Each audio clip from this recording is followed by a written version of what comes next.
Nine tenth में जैसे आप लोग है ना, ऐसे ही था। मतलब नाइन टेंथ में पता नहीं चलता ना कि क्या पोटेंशियल है, आगे क्या करना है। ऐसे लगता था गोंडा छोटे शहर से हैं, छोटे छोटे ड्रीम्स है बस, और क्या। आईआईटी और ये सब नीट कौन क्रैक करे।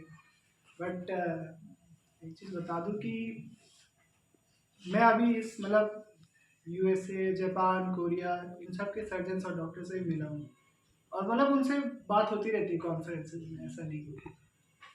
बट इंडियन टैलेंट को बीट करना हार्ड है, और इंडियन डिसिप्लिन को बीट करना उससे भी हार्ड है। एक चीज़ समझ लो, जितना आप लोग को मतलब डिसिप्लिन सिखाया जाता है, जितना पढ़ाया जाता है, इतना किसी कंट्री में नहीं होता है। और इस लेवल का आपको अभी इम्पोर्टेंस समझ नहीं आएगा, बाद में समझ में आता है। ऐसा लगता है कि यहाँ पे है, मैथ्स पढ़ रहे हैं, स्कूल में पढ़ रहे हैं, ये सब हम लोग का यही है क्या जो टॉप सीलिंग हो सकता है। ऐसा नहीं, ये सब बेस होता है, फाउंडेशन होता है। और प्रोग्रेस ज़्यादातर टाइम इनविजिबल होता है, ऐसा नहीं कि आपको कोई बताए, इनविजिबल होता है प्रोग्रेस। एंड बस एक दिन होता है कि जब पता चल जाता है सबको, एंड वो नज़र में आता है सबको। Most of the time progress invisible होता है। रैंक देने की बात कहाँ हुई थी कि आपने कहा था हम रैंक देंगे आपको? नाइन्थ में कि टेंथ में किस क्लास में बात हुई थी? आपने टेंथ रैंक ला के भी जीने पे हमसे बताया था कि सर ये रैंक है। एक स्टोरी सुनाते हैं। सर ने भी बताया कि मैं जब ऐसे ही था नाइन टेंथ में ना, तो सर का एक स्टूडेंट आया था इधर, जो कि 10 साल पुराने स्टूडेंट थे। और सर सर पहचान नहीं पाए थे उसको। फिर उन्होंने बताया कि सर मैं ऐसे क्लास करने आया हूँ, नाइन टेंथ में पढ़ता हूँ। तो सर ने ऐसे बाद में बताया कि मैं तो डॉक्टर बन चुका हूँ। तो मेरा भी ऐसा सोचा है कि 10 साल बाद आऊँ सर की क्लास में, और बिना बताए आ जाओ कि सर ट्यूशन पढ़ने आया।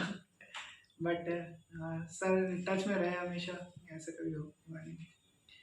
और चीज़ बताता हूँ, जैसे कि आप लोगों को लगता है ना कि हमें बेस्ट बनना है क्लास में, या फिर बेस्ट बनना है ना। बट आप ये टारगेट मत रखो कि क्लास में बेस्ट बनना है, स्कूल में बेस्ट बनना है। आप बस ये सोचो कि मुझे अपने आप से कल के वर्जन से बेटर बनना है बस। कल जो जितना सीखा उससे और थोड़ा और सीखना है। इसमें क्या है कि आपका कंपैरिजन हमेशा खुद से ही रहेगा, आप हमेशा सेल्फ इम्प्रूवमेंट पे ध्यान दोगे। किसी और के सक्सेस से ऐसे कभी सोचोगे कि उसने इतना कर लिया है, मैं कैसे कर पाऊंगा इतना। ये कभी दूसरों से कंपैरिजन नहीं करना, खुद से हमेशा टारगेट रखो कि मैंने कल इतना सीखा है, मैं आज कल से कुछ ज़्यादा और नया सीखूंगा, कुछ और नया प्रैक्टिस करूंगा। और एक और चीज़ बताओ कि आप लोग का जो भी फ्यूचर, जो भी पोटेंशियल है ना, वो आपके पिन कोड से डिसाइड नहीं होता है कि गोंडा में हो कि कहाँ हो, है ना। या आप कहीं पे भी रहो, वो आपकी पोटेंशियल, वो आपका पोटेंशियल उभर के आएगा ही आएगा। आप चाहे स्टार्ट कहीं भी करो। ये मत सोचना कि गोंडा जैसे छोटे शहर में हो तो फिर डिपेंड नहीं करता है कि आपका फ्यूचर कहाँ है। अच्छा स्कूलिंग नहीं मिला, अच्छे पेरेंट्स नहीं मिले, अच्छा एजुकेशन नहीं मिला, आप पे डिपेंड करता है। आपको इम्प्रूव करना है तो आप इम्प्रूव कर सकते हो। और एक मतलब जैसे कि तीन चीज़ें आपको बताता हूँ मैं, एकदम तीन, जो कुछ लोग वैसे पूछते हैं कि क्या है मंत्र, जैसे अभी बहुत सारे सक्सेस मंत्र, जैसे अभी दैनिक जागरण, अमर उजाला, गोंडा स्टूडियो, सारे इतने सारे न्यूज़ मीडिया आके पूछते रहते हैं ना कि क्या है सक्सेस का सीक्रेट, क्या है सक्सेस का सीक्रेट। तो भाई तीन सीक्रेट है, मैं बता देता हूँ, आप सीक्रेट नहीं देंगे। सो एज टू से मतलब सबको पता ही है बट लोग फॉलो नहीं करते। देखो पहला चीज़ है, किसी भी सब्जेक्ट के लिए अप्लाई होगा। आप जब भी कोई सब्जेक्ट पढ़ते हो ना, तो उसके जो बेसिक वाले चैप्टर्स होते हैं, जो स्टार्टिंग के चैप्टर्स होते हैं, चाहे फिजिक्स ले लो, केमिस्ट्री ले लो, बायोलॉजी ले लो, सर्जरी ले लो, कुछ भी, है ना। उसके जो स्टार्टिंग वाले चैप्टर्स होते हैं ना, वो बहुत बेसिक चैप्टर्स होते हैं और फाउंडेशन बिल्ड करते हैं। आप कोई भी चैप्टर स्टार्ट करोगे, उसमें एक इंट्रोडक्शन वाला पेज होता है जो कि बताता है कि उस चैप्टर का इंपॉर्टेंस क्या है, उस टॉपिक का इंपॉर्टेंस क्या है। जो बेसिक वाले फाउंडेशन चैप्टर्स होते हैं, लोग उसको ऐसे जल्दी जल्दी में स्किप करके शॉर्टकट मारने के चक्कर में आगे वाले चैप्टर ज़्यादा पढ़ते हैं, एडवांस चीज़ हमें पढ़ना है। पर ऐसा नहीं, आप बेसिक पे जब तक फोकस नहीं करोगे ना, बेसिक अपना स्ट्रॉन्ग नहीं करोगे, तब तक आगे का आप नहीं पढ़ पाओगे। और आपको बार बार बेसिक पढ़ना पड़ेगा।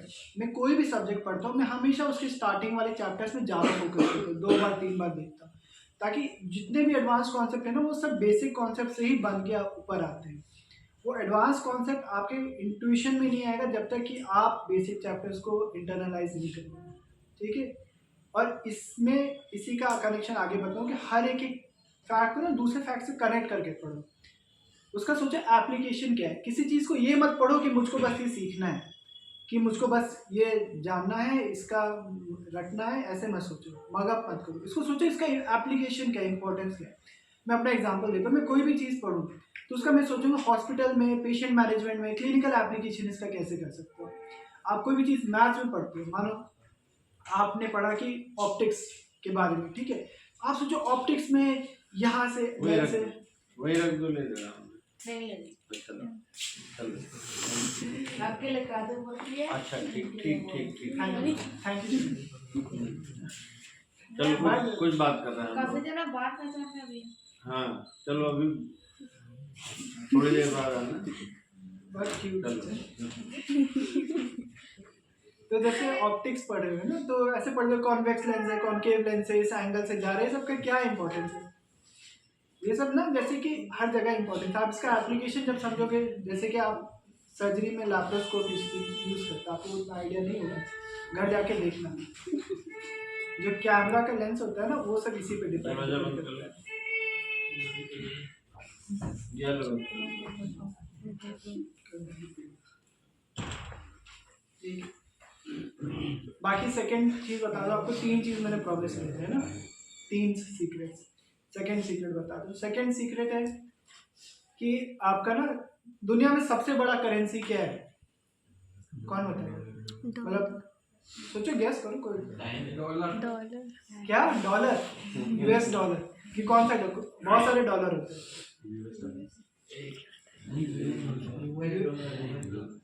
US dollar. और कोई आंसर?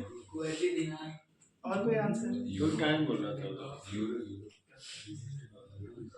तो दुनिया में ना अभी अभी सबसे बड़ा करेंसी है आपका अटेंशन। आपका अटेंशन सबसे बड़ा करेंसी, इससे ज़्यादा बड़ा मार्केट नहीं है ये, इकोनॉमिकली स्पीकिंग एंड वैसे, मतलब कि वैसे बता रहा हूँ है ना, दोनों। आपका अटेंशन जो है दैट डिटरमाइंस एवरीथिंग। जो आपका फोकस है, कंसंट्रेशन है, जितना भी स्मार्टफोन चलाते हैं, इंस्टाग्राम, मेरा भी ऐसी आदत है, ऐसे नहीं है कि कोई डिफरेंट हो, ऐसे ही करता हूँ। इंस्टाग्राम यूट्यूब चलाता था जब जॉब करता था, अभी उसके वापस पढ़ाई के टाइम पे सब बंद कर दिया।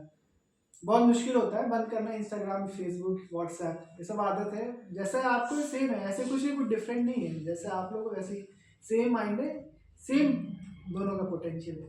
बस ये है कि दोनों का डिसिप्लिन में डिफरेंस है। मैं शेड्यूल बनाऊंगा कोई, तो फिर उसमें मैं अपना ऐप सारे ब्लॉक कर दूंगा, सारे इंस्टाग्राम, व्हाट्सएप, यूट्यूब सब। वो आप कोई भी ऐप, बहुत सारे ऐप्स होते हैं, ऐप्स को एक बार ब्लॉक करके आप फिर पढ़ाई करोगे तो उसमें जो आपको स्टार्टिंग में 10-15 मिनट दिक्कत आएगी, 1 दिन 2 दिन दिक्कत आएगी, आप धीरे धीरे सीख जाओगे। और ये ना अटेंशन आपका खराब करते हैं, जितने भी ये रील्स होते हैं, यूट्यूब शॉर्ट्स होते हैं, ये 10-10 सेकंड शॉर्ट वीडियो कंटेंट जितने भी, सारे 10-15 सेकंड आपका अटेंशन रहता है। ये ऐसे डिज़ाइन करते हैं कि आप 10-15 सेकंड के बाद आपका अटेंशन स्पैन बंद हो जाए और आप दूसरी चीज़ पे कॉन्सेंट्रेट करो। और ये ना ऐसे पढ़ाई के लिए सबसे खराब चीज़ होती है कि किसी भी एक चीज़ पे फोकस ना कर पाओ। ये रील्स देखना मतलब सबसे बड़ा ब्रेन रॉट है, ये बता दो। इससे बड़ा नहीं, ये इससे बस एडिक्शन के लिए इससे ज़ीरो आपको ज्ञान मिलेगा। आपको जितना भी लग रहा है कि हेल्पफुल है ना, इतना नहीं। आप 3 साल रील्स देखो, 1 महीना रील्स देखो, 1 दिन रील्स देखो, कोई डिफरेंस नहीं आता है उसमें। तो attention is your biggest currency. और स्मार्टफोन्स स्मार्ट हैं बट तभी जब आप उससे स्मार्टर हो, ये चीज़ हमेशा याद रखना। उसको यूज़ कर सकते हो बुक्स पढ़ने के लिए, गूगल चलाने के लिए, या फिर यूज़ कर सकते हो ये सब शॉर्ट वीडियो देखने के लिए। तीसरा सीक्रेट बता दूं फाइनल, बस, कि सबसे इम्पोर्टेंट है ना, पढ़ाई से भी ज़्यादा इम्पोर्टेंट क्या है? पढ़ाई से भी ज़्यादा इम्पोर्टेंट कोई बता सकता है? कोई एक्टिविटी, कोई फिजिकल फिटनेस होती है, ठीक है। कई बार ऐसा होता है, अभी तो जैसे कि आप लोग स्कूल जाते हो, रेगुलरली खेलते हो, है ना, बाद में आपके 11th-12th में मानो कि कहीं तैयारी कर रहे हो, बाद में लाइफ में कभी आप तैयारी कर रहे हो किसी चीज़ की, यूपीएससी की तैयारी कर रहे हो, किसी भी एग्ज़ाम की तैयारी कर रहे हो, तो लाइफ के लिए याद रखना कि हमेशा कोई ना कोई एक्सरसाइज, रनिंग, कोई ना कोई एक्टिविटी, स्पोर्ट्स करते रहना। और इस पे कॉम्प्रोमाइज़ मत कर, अपने हेल्थ पे कभी कॉम्प्रोमाइज़ मत करना पढ़ाई के लिए। ये एक चीज़ है कि आपको लगेगा कि मैं 1 घंटा एक्सरसाइज करने की जगह 1 घंटा और पढ़ लेता हूँ, वैसा नहीं होता है। ऐसा कोई लीनियर रिलेशनशिप नहीं होता है। जब आप एक्सरसाइज करने से और चार्ज अप हो जाओगे और एनर्जी आएगी, आप एक फ्रेश तरीके से पढ़ सकते हो। मैं अभी पढ़ाई कर रहा था, मैं डेली 1 से 1.5 घंटे जिम करता हूँ, और इसके मैं एग्ज़ाम के एक दिन पहले भी एक्सरसाइज किया था। अभी भी हर हफ्ते में 1 या 2 बार 10 किलोमीटर दौड़ता हूँ, या फिर डेली अभी भी जिम करता हूँ। तो एक चीज़ है कि आपको अपने फिजिकल हेल्थ पे ध्यान रखना है, और एक चीज़ हमेशा याद रखो कि healthy mind results in healthy body. ये सबको पता होता है पर लोग इम्प्लीमेंट नहीं करते। ये 3 चीज़ें ये 3 चीज़ को बार बार सोचो, इसको लिख लो कहीं पे अपने घर में, रूम पे, मोबाइल पे से लिख के रखो, और इसको ना बार बार सोचो कि मैं कैसे इम्प्लीमेंट कर सकता हूँ इसको। बार आप किसी भी चीज़ की तैयारी कर रहे हो, यूपीएससी की तैयारी कर रहे हो, आईआईटी की तैयारी कर रहे हो, नीट यूजी की तैयारी कर रहे हो, नीट मतलब INI सुपर स्पेशलिटी जिस एग्ज़ाम में मैंने फर्स्ट टाइम लाया है, वो ऐसा एग्ज़ाम है कि एक होता है MBBS के बाद लोग डॉक्टर बनते हैं, डॉक्टर के बाद स्पेशलाइजेशन होता है, आप सर्जन बने, आप मेडिसिन चूज किए, पीडियाट्रिशियन, उसके ऊपर एक सुपर स्पेशलाइजेशन होता है। मतलब जो क्रीम के भी क्रीम है, उसका एग्जाम होता है, उसमें फर्स्ट रैंक लाना इज वेरी डिफिकल्ट। मतलब ऐसे बोलना आसान है कि हाँ ये तो पहले 10th रैंक लिया है, बाद में रैंक लिया है, फर्स्ट रैंक तो इसको आना ही आना है, ऐसा नहीं होता। वापस ऐसा नहीं कि पुराना रैंक के बेनिफिट मिलता है। मैं फिर से 0 से स्टार्ट करके फिर से पूरा 3 इयर्स जॉब किया, रेजिडेंसी किया सर्जरी में। उसके बाद पूरा माइंड ऐसा था कि बस जिस तरीके अभी है यूट्यूब शॉर्ट्स और इंस्टाग्राम रील्स, काम के साथ साथ ऐसे ही होता है, ड्यूटी के साथ ऐसे पढ़ाई नहीं हो पाती। 1 महीना था मेरे पास, उसमें पढ़ाई करने के लिए फिर से पूरा बैठ के शेड्यूल बना के, कितना डिफिकल्ट होता है ये आप लोग को ही कहीं पता चलेगा। एकदम 0 से स्टार्ट करके पूरा जोर लगाना, एंड उसमें यही सब आपके बेसिक्स काम आते हैं जो मैंने बताया। ठीक है, सारे बेसिक कॉन्सेप्ट पे फोकस करना, फाउंडेशन स्ट्रॉन्ग रखना, दूसरा कि आपका अटेंशन स्पैन ये इम्प्रूव करना, और तीसरा कि हमेशा फिजिकल फिटनेस पे ध्यान रखना। ये 3 चीज़ें कि ये मतलब सीक्रेट मंत्र है, लाइफ में किसी भी चीज़ में अप्लाई कर दो। कोई कंपनी खोलनी है, कोई एंटरप्रेन्योर है, कोई न्यू बिजनेस है, कोई चीज़ के लिए पढ़ाई कर रहे हो, ये इन जनरल है, मतलब इन जनरल चीज़ है। आप किसी भी, जैसे कि मैं पॉडकास्ट और बुक्स भी बहुत पढ़ता हूँ, इलॉन मस्क, बिल गेट्स, जितने भी हैं, फिर उन सब के भी यही पढ़ो। आप देखो है ना कि वो लोग always start from the basic, उनका ये मतलब हर चीज़ में एप्लीकेबल होता है। और ये पता होती है मेजॉरिटी लोग को, पर लोग इम्प्लीमेंट नहीं करते। तो जो आप कर रहे हो ना, उसको इम्प्लीमेंट भी करो। ठीक है, बाकी लास्ट में देखो एक यही बोलूँगा कि मैं dream big but stay humble. Your skills will take you far, but your discipline will take you further.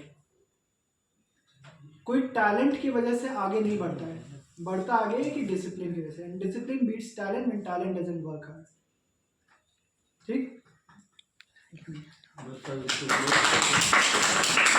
एक शॉर्ट वीडियो बनाओ दूसरा।